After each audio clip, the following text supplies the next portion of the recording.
les gens qui acceptent, en gros, quand on accepte les problèmes que posent les journalistes, on peut aller à la télévision tous les jours. Mais quand on veut dire ce qu'on a à dire, il n'y a plus de télévision. Moi, ça, j'ai fait l'expérience 100 fois. Je dis non, je ne viens pas pour parler de ça, mais je viens pour dire ça. Et si c'est moi qui dis ce que j'ai envie de dire, plus personne ne veut me donner la parole. Alors ça, c'est un problème. Donc un groupe d'intellectuels qui cherchent à produire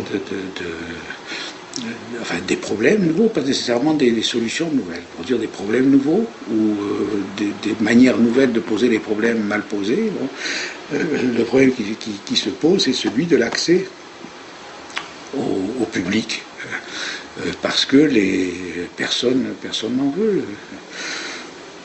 Alors c'est pour ça qu'on a fait cette série de livres, et encore qui n'a eu d'influence que parce qu'elle a eu beaucoup de succès et que les journalistes ont été obligés d'en parler. Mais quand on fait des textes dans les journaux, etc., c'est encore les journalistes qui disent ce qu'il faut retenir de ce que nous avons dit.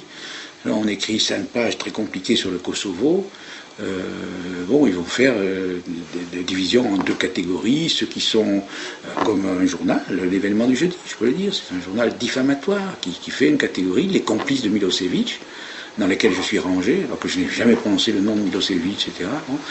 Et puis les gens hostiles, hostile à quoi? Oui, c'est ça, au massacre en Bosnie. Voilà. Alors, on peut dire, moi je suis hostile au massacre au Kosovo, et pourtant je n'approuve pas complètement les bombardements, qui n'est déjà pas un raisonnement très compliqué, ce que je viens de dire était beaucoup plus compliqué que ça. Impossible, parce qu'ils ont des catégories qui font oula, voilà, c'est tout. Et c'est pas moi qui le dis, c'est vrai. C'est vrai, voilà. Donc le problème de l'action intellectuelle est difficile, en grande partie à cause des journalistes. Bon, c'est malheureux. Faut peut-être lui dire quelque chose qu'il ne sait pas en France.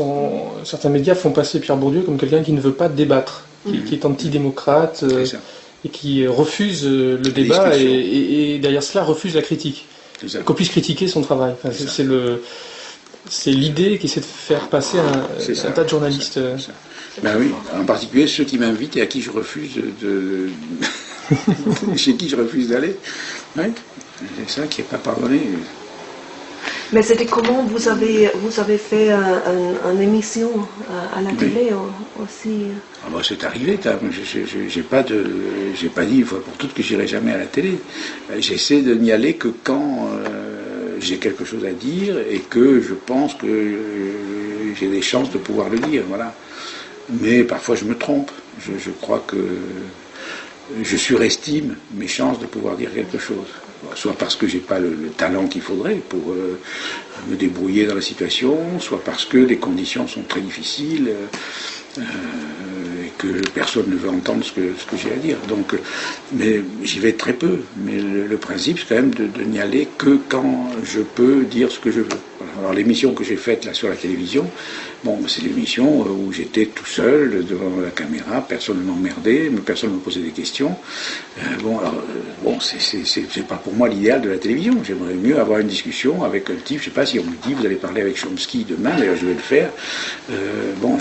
Bien sûr, ça m'intéresse, mais discuter avec Bernard-Henri Lévy ou avec... j'ai aucune envie. Je sais d'avance ce qu'il va dire. D'ailleurs, ça lui ferait tellement d'honneur, il en tomberait malade si je disais oui à une discussion avec lui. Il m'a supplié 100 fois. Ça aussi, c'est une des raisons pour lesquelles je refuse de parler avec certaines personnes, c'est que toute leur vie, ils diraient, voilà, j'ai parlé avec Bourdieu. Bourdieu m'a insulté même, je pense qu'il s'en vanterait.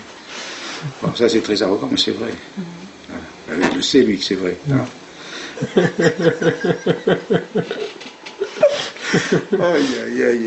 Oui, c'est ça. Voilà. Donc c'est simple. Mais je pense en journalisme aussi, il y a une responsabilité. Oui, je pense, oui. On joue un rôle très important dans la démocratie. Oui, mais je pense qu'ils sont convaincus. Là. Le Schneiderman a écrit tout un livre pour dire que comme c'est formidable d'être journaliste, il est convaincu qu'il joue son rôle. Il ne voit pas, le malheur, c'est que les journalistes de service là, ne voient pas qu'ils sont, sans le savoir, manipulés. et qu'ils opèrent sans arrêt des censures, des sélections qui vont à contre-pente de la vérité, des valeurs, des hiérarchies, etc. Ils le font souvent de très bonne foi. Bon. Et alors quand on leur dit, c'est pas pour les emmerder. Moi je trouve que si j'étais journaliste, un livre comme la télévision, je le regarderais attentivement pour me dire, ben oui, ça m'a fait gagner en lucidité. Moi je passe mon temps à me dire, j'ai toutes les méthodes des sciences sociales à ma disposition, et j'essaie de m'en servir pour essayer de savoir ce que je ne sais pas, pour essayer de corriger ce que je ne sais pas, ce que je ne comprends pas, les erreurs que je peux commettre, etc. Bon, donc si quelqu'un me disait, on va faire une analyse, mais sérieuse, pas comme ça, avec des statistiques, des trucs comme ça sur les professeurs du Collège de France, sur la position qu'on occupait là-dedans, sur les intellectuels français comparés aux intellectuels allemands, etc. Des choses qui m'apprennent quelque chose sur moi-même, je vous assure, je serai un lecteur immédiat. Parce que sinon, ça veut dire que je ne croirais pas aux sciences sociales. Et c'est vrai que moi, je pense que la sociologie peut nous révéler des choses très importantes sur nous-mêmes, aussi importantes et aussi inconscientes, aussi profondément inconscientes. Voilà, mais les gens ne croient pas ça. Ils voient ça comme des attaques, de la polémique. C'est vrai qu'il y a une part de ça, parce que ces gens sont des dominants, ils se servent de leur pouvoir, etc. Alors il faut bien quand même se défendre. Mais c'est pas ça seulement.